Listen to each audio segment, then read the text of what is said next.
सुनाने वाले तो बहुत हो गए हैं आजकल, कमी नहीं है, परंतु सुनाने वाले में लिप्सा दोष अगर होगा, लिप्सा दोष माने समाज के लोगों से कुछ लेने की इच्छा होगी, धन की, मान की, बड़ाई की, पद प्रतिष्ठा की, इसकी इच्छा होगी, तो ये लिप्सा दोष जिस वक्ता के अंतर में है उससे लोगों को लाभ नहीं होगा। ये तो ऐसा होगा कि झाड़ू लेकर कचरा बुहार रहे हैं, पर झाड़ू भी गंदगी वाला है, झाड़ू विष्ठा वाला है। पहले का कचरा तो बुहार रहे हैं, पर झाड़ू में जो गंदगी लगी है वो और लगती जा रही है पीछे। तो क्या फायदा हुआ? ऐसे लोगों से लाभ नहीं होता जिनमें ये दोष न हो, जो समाज का हित ही चाहते हो। ऐसे भगवत प्राप्त महापुरुष के वचन जब हम सुनते हैं तो सुनने मात्र से मंगल होता है। कई लोग बोलते हैं कि भाई सुनकर वैसा अमल करो तो कल्याण होगा। अरे भाई, सुनकर अमल करेंगे तो कल्याण होगा, पर श्रवण मंगलम, सुनने मात्र से भला होता है। क्योंकि जब सुनते हैं तब हृदय पवित्र होता जाता है। और आंखों पर जो ग्रहण लगा है ना, दृष्टि पर ग्रहण, जैसे सूर्य ग्रहण लगता है, चंद्र ग्रहण लगता है, तो सूर्य चंद्र दिखते नहीं है स्पष्ट, ऐसे ही आजकल लोगों की दृष्टि पर ग्रहण लगा है। ग्रहण कौन सा ग्रहण लगा है पता है? राग का ग्रहण लगा है, राग का, आसक्ति का। ये ग्रहण है बड़ा खतरनाक। जैसे सूर्य ग्रहण होता है, चंद्र ग्रहण होता है, तो उस समय जप करना चाहिए, है ना? तो देवताओं का आशीर्वाद जप करने वाले को मिलता है। तो ऐसे ही दृष्टि पर जो ग्रहण लग गया है राग का, द्वेष का, एक ग्रहण के समय अब लोगों को भजन बढ़ाने की जरूरत है, जप बढ़ाने की जरूरत है। तो एक तो ग्रहण लगा है राग का, जैसे सूर्य पे भी ग्रहण लगता है ना, और चंद्र पे भी ग्रहण लगता है, ऐसे एक दृष्टि में ग्रहण लगा है राग का, एक पे लगा है, आंख में लगा है द्वेष का। इसलिए विकार बढ़ रहे हैं, चिंताएं बढ़ रही हैं, दुख बढ़ रहे हैं। पर भगवान शिव जी ने क्या किया?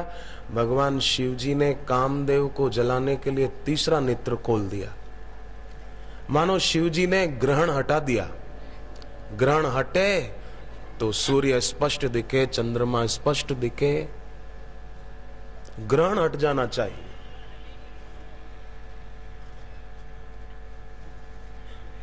ग्रह पीड़ा होती है ना, तो लोग ग्रह शांति के लिए यज्ञ आदि करवाते हैं, भाई ग्रह पीड़ा दूर हो, घर में सुख शांति हो। परंतु आग्रह रूपी ग्रह, पूर्व ग्रह, उत्तर ग्रह, ये सब ग्रह होते हैं।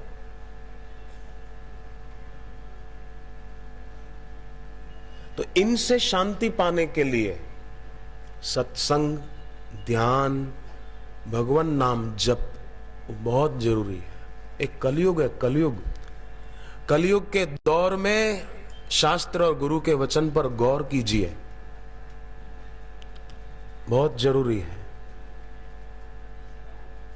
ताकि ग्रहण हट जाए और जीवन में सुख शांति आ जाए। आप देखो, बड़े बड़े कहलाने वाले लोग, क्या वो सचमुच में सुखी हैं क्या? बाहर से तो अपने को बहुत सजा धजार के निकलते हैं। कोई बेटे बेटी की शादी का प्रसंग होता है तो बहुत बड़ी पार्टी देते हैं, बड़ा सजाते हैं, हॉल, मैदान, वाटिका आदि आदि, दिखावा बहुत अच्छा कर लेते हैं, बाहर से बहुत अच्छे दिखते हैं। परंतु कब्र पे कितना ही बढ़िया कलर कर दो भैया, पर कब्र तो कब्र है, अंदर तो मुर्दा सड़ रहा है। बाहर से बढ़िया कलर कर दो, क्या हो जाएगा?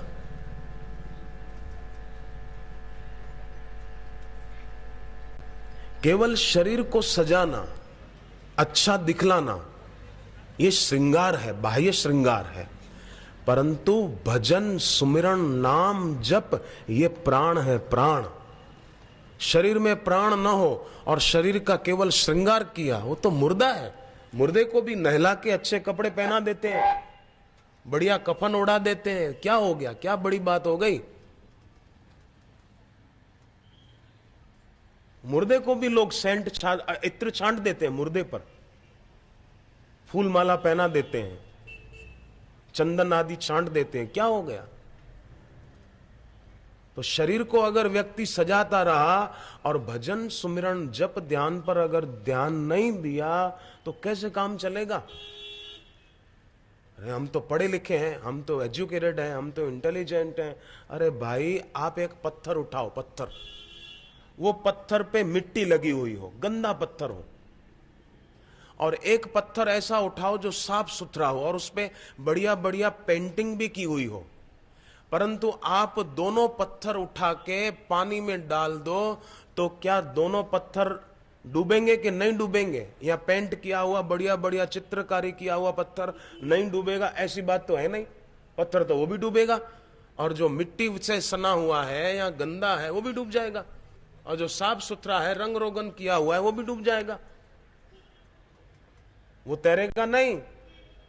ऐसे ही किसी ने अगर बाहर की कोई डिग्रियां पाली, केवल बाहर से ही पद प्रतिष्ठा बड़ाई पाली, पर भजन सुमरण पर ध्यान नहीं दिया, सत्संग और ध्यान जप पर ध्यान नहीं दिया, तो भाई वो भी डूब जाएगा। वो कैसे तरेगा?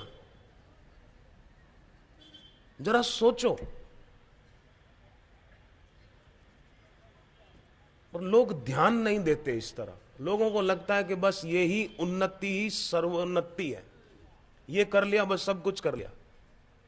पर हनुमान जी रावण को कहते हैं, सुनहु मान तजी मोर सिखावन। ए रावण, तू मेरी सीख मान छोड़ करके सुन। और सीख क्या दी हनुमान जी ने? कि राम विमुख संपत्ति प्रभुताई, जाई रही पाई बिनु पाई। भगवान से विमुख होकर जो तूने संपत्ति पाई वो तो छूट रही है। क्या पाया तूने? उम्र बीतती चली जाती है, और जिसको कोई नहीं चाहता वो मृत्यु निकट चली आती है। नहीं चाहते फिर भी आ रही है, नहीं चाहते हैं फिर भी समय खर्च हो रहा है। रुपया तो आप नहीं चाहो तो नहीं खर्च होगा। आप पर्स जेब में रख दो, घर पे रख के आओ तिजोरी में, तो आप रुपया नहीं खर्च कर रहे हैं, बच रहा है रुपया, पर समय तो खर्च हो ही रहा है, बिना खर्च किए खर्च हो रहा है। आप न चाहो तो भी आपका हमारा समय खर्च हो रहा है। इसमें शंका हो तो बोलो। बिना खर्च किए खर्च हो रहा है, और जितना मिला हुआ है उतना ही हम जिएंगे, बाकी वो समय पूरा होते ही राम बोलो भाई राम हो जाएगा। आए थे तो अनामी थे, नाम कहां था किसी का? जन्मे थे तो आए थे तो अनामी, और जाएंगे तो ननामी। गुजरात में अर्थी को ननामी बोलते हैं। अर्थी बोलते हैं ना हिंदी भाषी, ननामी बोलते हैं। आए थे तो अनामी, जाएंगे तो ननामी। और कैसा आश्चर्य है, जन्मे तो नाम नहीं था, और जब मर जाते हैं न नामी, अर्थी पर उठाते हैं तो लोग बोलते हैं राम नाम सत्य है। सारी जिंदगी जो नाम था, जन्म के कुछ दिन बाद जो रखा गया, वो नाम कोई नहीं बोलता। फलाना भाई सत्य है, फलानी बहन सत्य है, कोई नहीं बोलता, राम नाम सत्य है।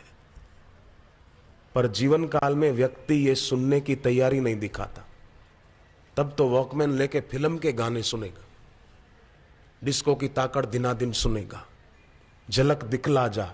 भूत कॉलेज के लड़के लड़कियां गा रहे थे सीडी बजाकर गुजरात में, झलक दिखला जा, एक बार आ जा। तो आसपास जितने भूत रहते थे ना, उन्होंने सोचा हमको बुला रहे हैं, घुस गए उनके अंदर।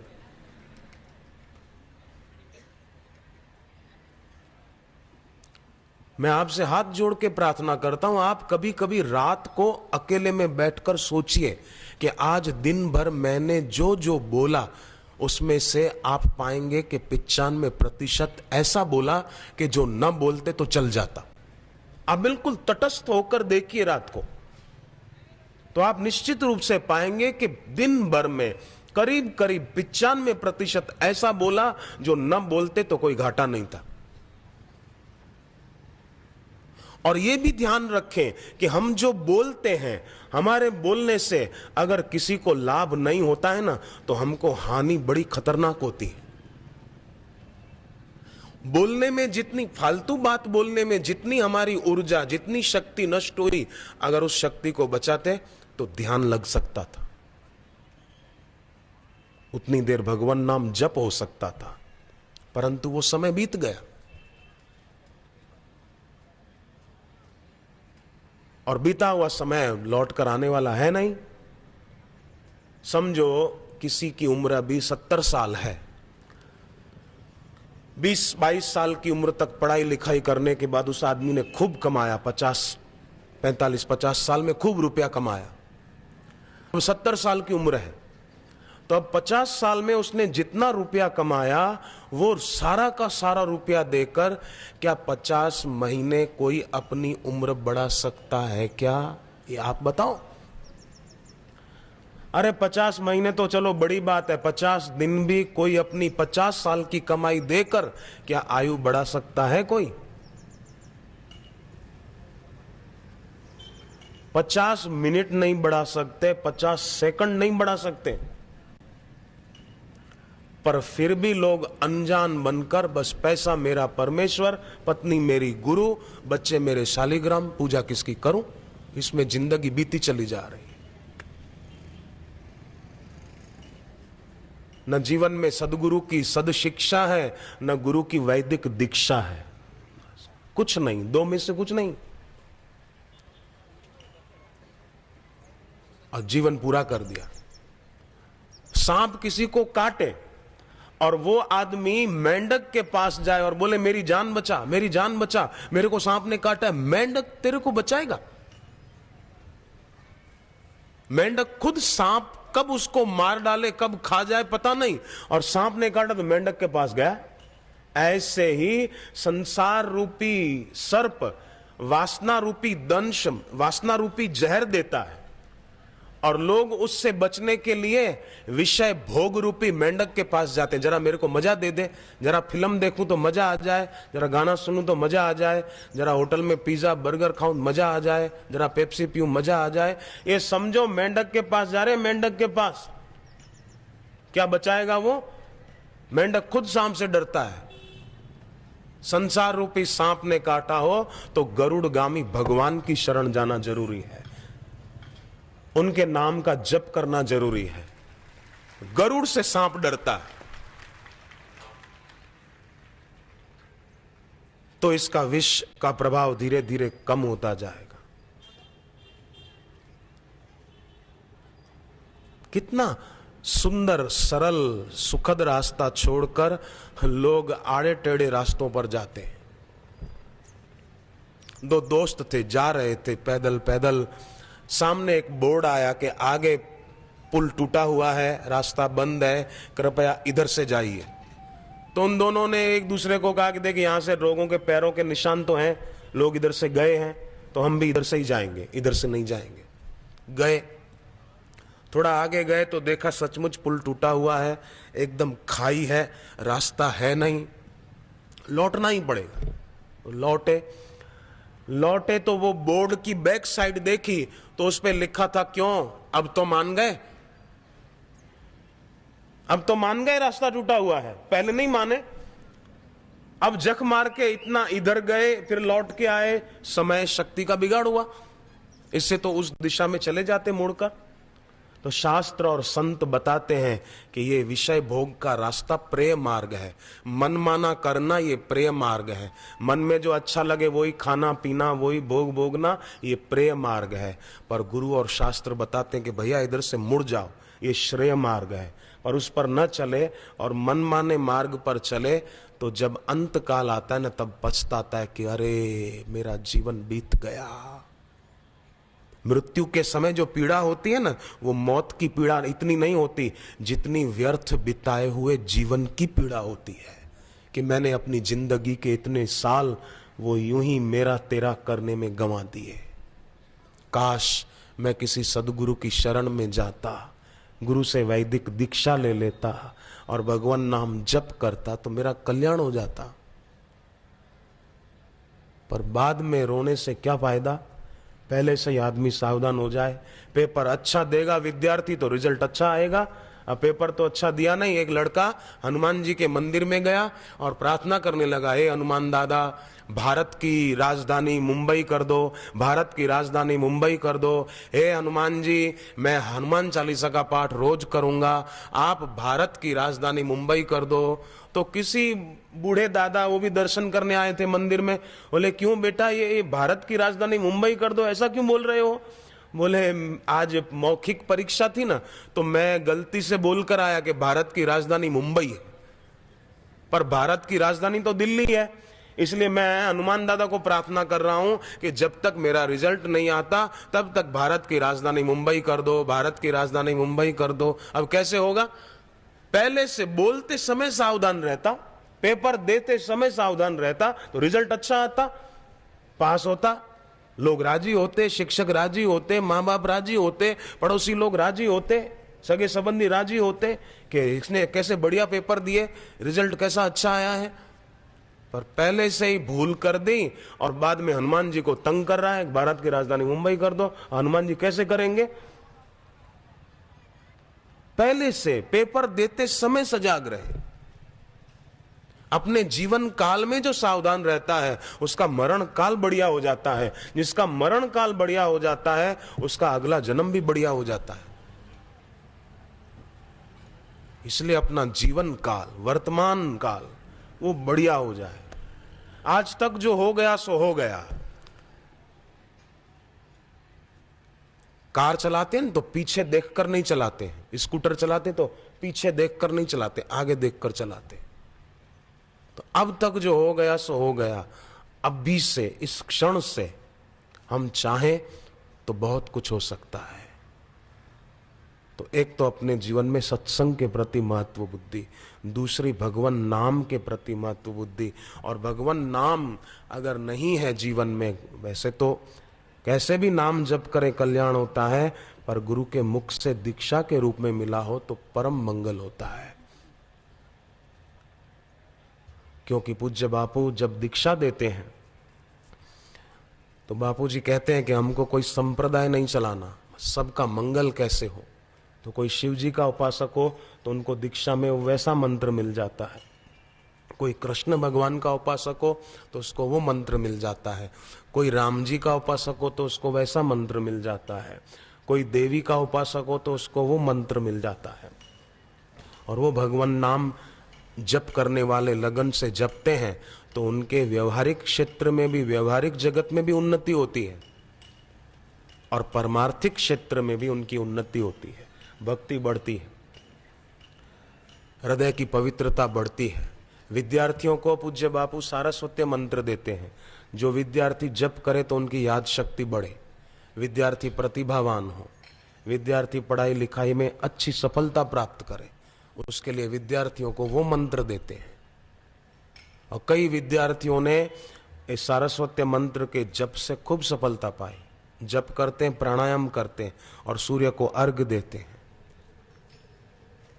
कई ऐसे बच्चे जो बड़े प्रखर प्रज्ञा के धनी हो गए बचपन में ही, और कई जिनके जीवन में सदशिक्षा और दीक्षा नहीं, वो तो 55 के होते हैं पर बचपन नहीं जाता। उम्र 55 की पर बुद्धि बचपन की, अभी तक खिलौनों से ही खेल रहे। खिलौनों से खेलना माने अभी तक देह बुद्धि गई नहीं है, अभी अनुकूलता में राजी होते हैं, प्रतिकूलता में बेचैन हो जाते, परेशान हो जाते हैं।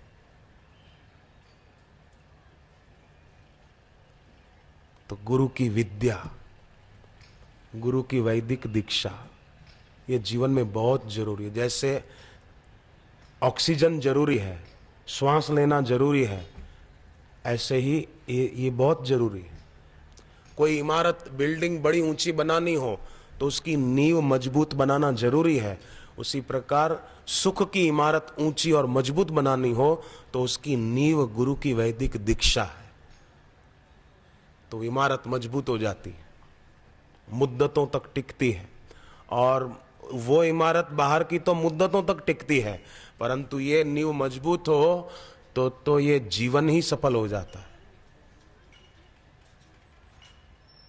जन्म सबको मिला है और मृत्यु भी एक दिन आ ही जाएगी, मिल जाएगी, परंतु जन्म और मृत्यु के बीच का जीवन वो एक बहुत बढ़िया अवसर है, बहुत कल्याणकारी अवसर है। भगवान ने ये जीवन इसलिए दिया है कि जीव सब दुखों से छूट जाए, पर जानबूझकर लोग ऐसा कुछ करते हैं कि दुख और बढ़ जाए। चाहते हैं सुख पर बीज बोते हैं दुख के। जैसे किसी ने चाहा तो आम, पर नशे नशे में बीज बो दिया बबूल का। अब पेड़ बड़ा हुआ तो सोचता है कि आम क्यों नहीं आया, आम क्यों नहीं आया, आम क्यों नहीं आया, मैंने तो गुठली बोई थी आम का बीज बोया था, आम क्यों नहीं हुआ। अरे भैया, आपने बबूल बोया था, नशे में आपने बीज गलत बो दिया। एक आदमी एक डॉक्टर के पास गया और बोला कि डॉक्टर, आप शराब छुड़ाते हो? डॉक्टर ने कहा हाँ बिल्कुल पक्की बात, डॉक्टर शराब छुड़ा देते हो? बोले हाँ, गारंटी से छुड़ा देता हूं। तो वो आदमी बोला डॉक्टर, पुलिस वालों ने मेरी 4 पेटियां शराब की पकड़ ली, आप जरा छुड़वा दो। डॉक्टर किस अर्थ में कह रहा था और ये आदमी किस अर्थ में समझ रहा है। तो पुलिस ने पकड़ लिया, आप मेरी शराब छुड़ा दो।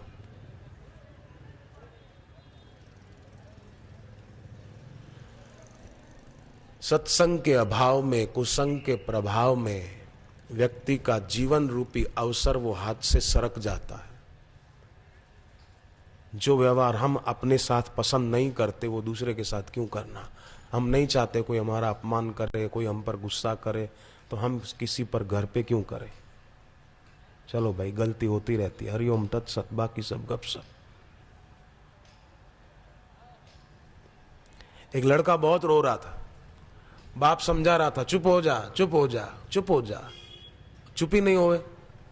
आखिर बाप उसको हाथ जोड़ के कहने लगा, अरे मेरे बाप तू चुप हो जा, अरे हीरालाल शांत हो जा, हीरालाल चुप हो जा, हीरालाल तू मानता क्यों नहीं, चुप हो जा, शांत हो जा हीरालाल। तो एक बूढ़े दादा जा रहे थे, उनको लगा कि इसका बेटा हीरालाल कब से रो रहा है, चुप नहीं हो रहा, चलो मैं इसको मदद करूं बेचारे को। तो वो आ गए सहानुभूति दिखाने, अरे बेटा हीरालाल चुप हो जा, बेटा हीरालाल नहीं रोते, बेटा हीरालाल शांत शांत शांत रहा बंधु, बेटा शांत रहा। वो बाप बोला हीरालाल इसका नाम नहीं है, हीरालाल तो मेरा नाम है। लड़के का बाप बोला तो इसका नाम, बोले इसका नाम पन्ना लाल है। तो आप बोल रहे हैं हीरालाल चुप हो जा, हीरालाल चुप हो जा। बोले ये कब से रो रहा है, मैं चुप कराते कराते थक गया, तो मेरे को आया गुस्सा कि इसको 2 थप्पड़ मार दूं। तो फिर मैंने अपने मन को ही समझाया कि अरे हीरालाल क्यों गुस्सा करता है, चुप हो जा, अरे हीरालाल शांत हो जा। मैं अपने आप को ही समझा रहा हूं, अब इसको छोड़ दिया समझाना, अपने मन को समझा रहा हूं कि हीरालाल तू ही चुप हो जा, अब ये चुप नहीं हो रहा तो अब तू चुप हो जा। तो हर व्यक्ति को चाहिए कि हीरालाल की तरह हीरा हो जाए, हीरा। इसने ऐसा कर दिया, ये ऐसे, ये ऐसे, ये ऐसे, ये ऐसे, इसने मेरे को दुखी कर दिया है। लोग ऐसा बोलते हैं, बेटे ने हमको दुखी कर दिया। कोई सास बोलती है बहू ने मेरे को दुखी कर दिया, इसने मेरे को दुखी कर दिया। अरे कोई किसी को दुखी नहीं कर सकता, किसी की ताकत नहीं है। कोई हमको दुखी कर दे और हमको दुखी करने में सफल हो जाए, ये संभव नहीं है साहब, संभव ही नहीं है। तो दुखी कैसे होते हैं? सुख की आशा के कारण ही दुखी होते हैं। मूल में बात यह है, सुख की इच्छा, अनुकूलता की इच्छा, उसके कारण ही दुखी होते हैं। अगर अनुकूलता की और संसारिक सुख की इच्छा ना हो तो कोई दुखी कैसे कर सकता है? आप खुद सोचो तटस्थ होकर। संसारिक सुख की इच्छा ही व्यक्ति को दुखी करती है और संसारिक सुख की इच्छा भगवान नाम जप से मिट जाती है। बिल्कुल पक्की बात है, क्योंकि भगवान नाम जप से परमार्थिक सुख मिलता है, भगवतीय सुख मिलता है, और भगवतीय सुख बहुत ऊंचा है। फिर जीवन में ग्रेविटेशन नहीं होगा, लेविटेशन होगा, ऊंची यात्रा होगी। जब तक ऊंचा सुख नहीं मिला तब तक तुच्छ सुख में आसक्ति है। जैसे बच्चे को असली आम दे दो तो मिट्टी का खिलौने का आम चूसेगा नहीं, असली आम मिल गया। ऐसे ही भगवतीय सुख मिले गुरु की दीक्षा शिक्षा से, तो फिर जो ऊर्जा नष्ट करने वाला तुच्छ सुख है, पराधीन बनाने वाला सुख है, उसकी इच्छा नहीं होगी, क्योंकि परमार्थिक सुख मिल गया। सुख का स्रोत तो अपने भीतर ही है। देखो, जो वस्तु जहां है वहां ढूंढो तो मिलेगी। एक महिला की सोने की सुई खो गई और ढूंढने के लिए आई, बाहर चौराहे पर जो म्यूनिसिपैलिटी की लाइट जल रही थी उसके नीचे ढूंढ रही थी। तो रास्ते आने जाने वाले लोगों ने पूछा, भले लोगों ने, कि माता जी क्या खो गया? बोले मेरी सुई खो गई, मदद करो ढूंढने में। तो लोगों ने कहा मदद तो करे माता जी, पर कहां गिरी थी? बोले गिरी तो घर में थी। तो घर में थी तो यहां ढूंढने क्यों आई? बोले वहां लाइट नहीं है इसलिए यहां ढूंढने आ गई, यहां लाइट है। अरे माता, जहां चीज गुम हुई है वहां ढूंढो। वहां बोले वहां लाइट कौन करे? अरे लाइट कौन करे, क्या दिया जला दो। और जहां गिरी वहां ढूंढो तो मिलेगी, जहां गिरी नहीं वहां आके ढूंढ रही है। ऐसे ही सारी दुनिया में लोग वहां ढूंढ रहे हैं सुख जहां सुख है ही नहीं। सारी दुनिया में सबको भ्रांति हो गई विचारों को। जहां सुख का स्रोत है वहां देखते नहीं, जहां सुख है नहीं वहां ढूंढ रहे हैं। एक आदमी बैठा बस में देहात से कि अब आगरा जाऊं, ताजमहल देख के आऊं। बीच में बस कहीं रुकी आगरा से थोड़ा पहले कोई होटल पर, तो किसी ने रेडियो ऑन किया कि ये आकाशवाणी आगरा है। तो उसको लगा कि ये आगरा आ गया, तो रेडियो में आया आकाशवाणी आगरा है, तो उतर गया कि आगरा आ गया। एक पैडल रिक्शा वाले को कहा मेरे को ताजमहल ले चल, तो वो भी ठग था, उसने भी सोचा ये भी भोला भगत है, इसको ठग लूं। उसको बिठाया और 2-4 चक्कर खिलाए इधर उधर, फिर एक जगह उतार के कहा कि यहां से आगे जाके दाएं मुड़ जाना, फिर बाएं मुड़ जाना, सीधा ताजमहल। उससे पैसे छीन लिए, ले लिए, इतना किराया हुआ, रिक्शा वाला चला गया।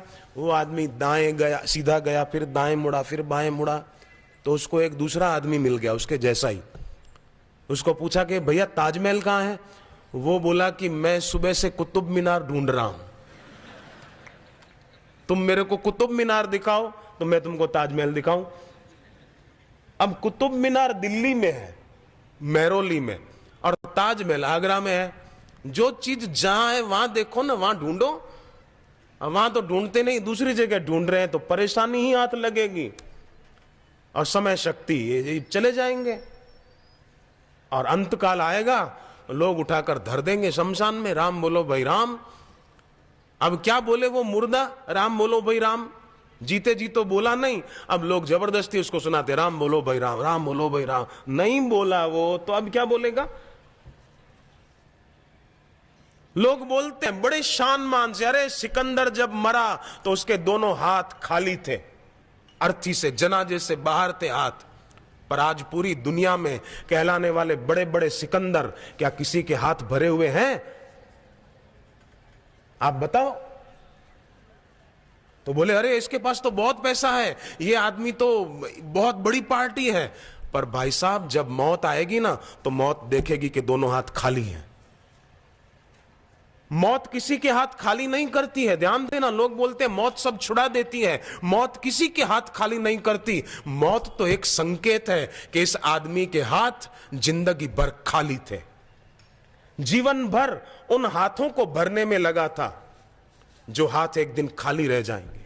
अरे अपने हृदय को भक्ति से भरना चाहिए था, जैसे संत तुकाराम जी ने भर दिया, जैसे संत ज्ञानेश्वर जी ने भर दिया, जैसे संत नामदेव जी ने भर दिया। ऐसे अपना हृदय भगवान की भक्ति से भरना चाहिए था।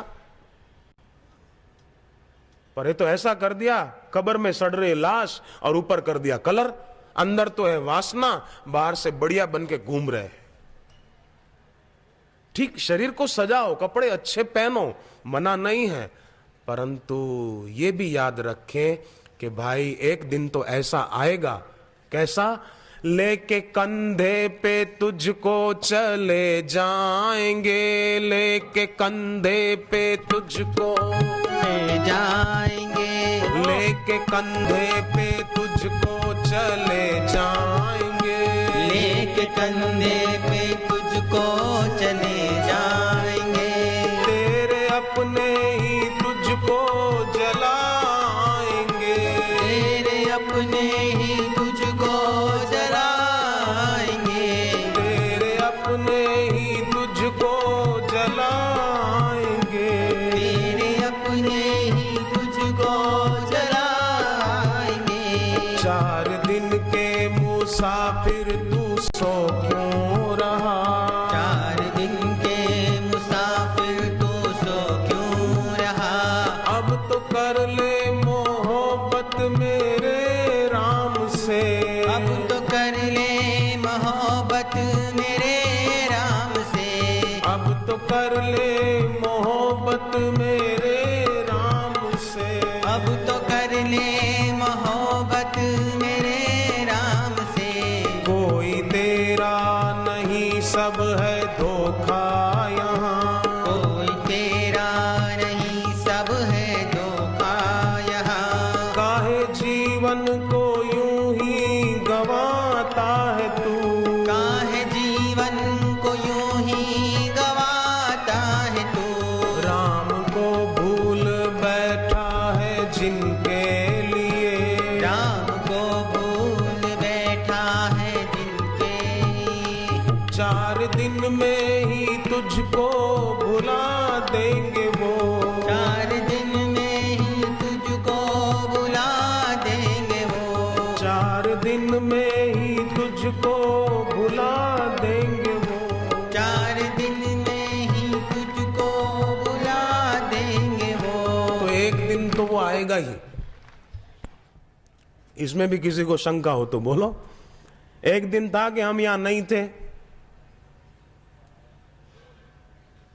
और एक दिन आएगा कि यहां नहीं होंगे। यह भी पक्की बात है, यह भी सच्ची बात है कि एक दिन हम यहां नहीं थे, और यह भी सच्ची बात है कि एक दिन यहां नहीं होंगे। तो अपने द्वारा जितना हो सके अपना भी कल्याण हो और अपने संपर्क में आने वालों का भी कल्याण हो, उनका भी भला हो। जैसे शरीर में जो अवयव है ना, वो शरीर की भलाई के लिए है। आंख, कान, हाथ, पैर, अंदर के अवयव, आंतें, जठर, किडनी, लीवर आदि, ये शरीर के हित के लिए है। ऐसे ही संसार में जो भी है वो सब सबके हित के लिए है, एक दूसरे की भलाई के लिए है, एक दूसरे के काम आने के लिए है। पर सत्संग और सदशिक्षा और गुरु की दीक्षा नहीं होती ना, तो कॉलेजों में युवक युवतियां आकर्षित हो जाते हैं एक दूसरे का रूप देखकर। हमारे देश के जवान जितना अपने शरीर को सजाने के लिए ही समय शक्ति लगाते हैं, उतना अगर जप करके हृदय को भक्ति से सजाएं तो भारत देश विश्व गुरु के पद पर अभिषिक्त हो जाए। और देखो, शरीर को कोई कितना ही सजाए तो उसके सुंदर शरीर को देखकर कामी विकारी लोग आकर्षित होंगे, पर अपना हृदय भक्ति से सजा दिया तो भगवान खुद आकर्षित हो जाएंगे। शबरी देखी राम गृह आए, शबरी ने हृदय सजाया तो भगवान आ गए। कितनी बढ़िया बात है, कितनी कल्याण की बात है। अच्छा, हम लोग रोटी खाते हैं, पानी पीते हैं, दूध पीते हैं, फल खाते हैं, तो ये जो हम खाना खाते हैं, पानी पीते हैं, तो आप बताओ कि ये हम अपना कर्तव्य मानकर खाते हैं क्या? बोलो बहनों, हम लोग रोटी खाते हैं तो क्या कर्तव्य मानकर खाते हैं कि नहीं खाना चाहिए, अपना कर्तव्य है, खाओ भाई, चलो खाओ? नहीं नहीं, खाना खाते हैं प्राणों का आधार मानकर खाते हैं कि इसके बिना जी नहीं पाएंगे, काम नहीं कर पाएंगे, ये खा लो, प्राणों का आधार मानकर खाते हैं।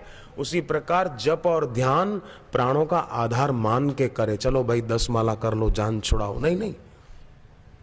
कोई कोई लोग बोलते हैं कि हाँ नियम हो गया, टेंशन उतर गया मेरा। नियम, तुम्हारा नियम टेंशन था, जप करना टेंशन था, बोले टेंशन उतर गया, पूजा हो गई पूरी।